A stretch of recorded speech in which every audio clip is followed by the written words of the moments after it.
Hi friends, is சைரி cinema buzz அப்டேட்டில் ஒரு லேட்டஸ்டான ஒரு அப்டேட்டுங்க. ஏகப்பட்ட விஷயங்கள் கோலிவுட் இண்டஸ்ட்ரியில் போயின்னு இருக்குது. ஏகப்பட்ட சம்பவங்கள், ஏகப்பட்ட சர்ச்சைகள் அப்படின்னு போயின்னு இருக்கும்போது நம்ம கோலிவுட் இண்டஸ்ட்ரியில் கூலி திரைப்படம் சைலண்ட்டாக பார்த்தினாக்கா சம்பவம் பண்ணின்னு இருக்கு. சைலண்ட்டாக அதோட வேலையை பார்த்துன்னு இருக்கு அப்படின்னு கூட சொல்லலாம். அதற்கு சிறந்த ஒரு உதாரணம் பார்த்தீங்கன்னாக்கா சன் பிக்சர்ஸ் சூப்பராக இந்த படத்தோடைய பிஸ்னஸ் கொண்டு போயிருக்காங்க.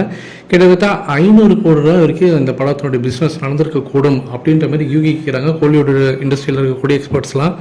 என்ன சொல்கிறாங்க அப்படின்னு பார்த்தீங்கன்னாக்கா சன் பிக்சர்ஸ் காட்டலாம் அட்ட மழை தாங்க அப்படின்னு சொல்லிட்டு எல்லாமே பேச ஆரம்பிக்கிறாங்க. அதில் குறிப்பாக என்ன சொல்கிறாங்கன்னா, ஓவர்சீஸ் விற்பனை மட்டும் 100 கோடி ரூபா தொட்டிருக்கு இந்த படம். ஸோ இது ஒரு புதிய மைல்கல் நம்ம தமிழ் சினிமா பொறுத்த வரைக்கும். எந்த படமும் 100 கோடி ரூபாய்க்கு பிஸ்னஸ் பண்ணதே இல்லை.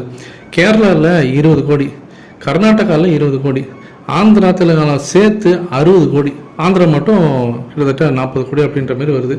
ஸோ சேர்த்து தெலுங்கு ஸ்டேட்டில் 60 கோடி. ஸோ அதர் ஸ்டேட்டில் மட்டும், அதாவது கேரளா, கர்நாடகா, ஆந்திரா, தெலுங்கானாவில் மட்டுமே 100 கோடி.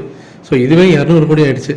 இது இல்லாமல் ஓடிடியில் ஒரு 100 கோடி ரூபாய்க்கு மேலே பேசப்பட்டு அந்த அக்ரிமெண்ட்டும் முடிச்சுட்ருக்காங்க. ஸோ இதுவே 300 கோடிக்கு மேலே தான் இந்த பிஸ்னஸ் நடந்துருக்கு. ஸோ ஏறத்தாழ பார்த்தீங்கன்னாக்கா ஒரு 500 கோடி ரூபா வரைக்கும் பிஸ்னஸ் நடந்துருக்கலாம் மற்ற எல்லா இதர பிஸ்னஸையும் சேர்த்து.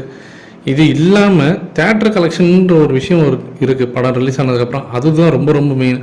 ஸோ எப்படி பார்த்தாலும் சன் பிக்சர்ஸுக்கு இது ஒரு பெரிய ஒரு ப்ராஃபிட் அப்படி தான் சொல்கிறாங்க. ஏன்னா டேரெக்டாக அவங்க ரெட் ஜெயின் மூவிஸ் மூலியமாக தான் அந்த படத்தை ரிலீஸ் பண்ண போகிறாங்க. ஸோ அவங்களுக்குள்ளாரே தான் அந்த டீல் இருக்கும். ஸோ எப்படி பார்த்தாலும் அவங்க காட்டில் இது மழை தான். ஸோ அவங்களுக்கு ஒரு பெரிய ஜாக் பேட்டாக தான் பார்க்குறாங்க சன் பிக்சர்ஸ் இந்த படத்தை.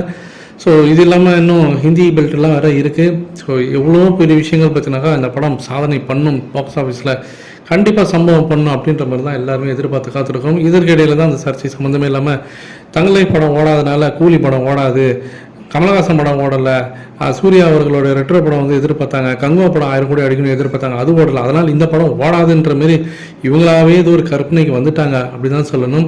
ஸோ அது முழுக்க முழுக்க ஒரு ஸ்கேமில் போயிட்டு நம்ம மக்கள் மாட்டிக்கிறாங்க. அதாவது ஓடாத ஒரு குதிரையை வச்சுக்கிட்டு, ஒரு மண் குதிரையை வச்சுக்கிட்டு அதில் பெட் கட்டி தோத்துட்டு ஐயோ போச்சுனாக்கா நீங்கள் ரியல் குதிரையில் பெட் கட்டணும். அப்போ தான் அதோட பொட்டன்ஷியல் தான் தெரியும். தலைவர் தான் ரியல் குதிரை, அவருக்கு அந்த பொட்டன்ஷியல் இருக்குன்றது நம்ம 2.0 பார்த்தாச்சு, ஜெயிலர்லையும் பார்த்தாச்சு.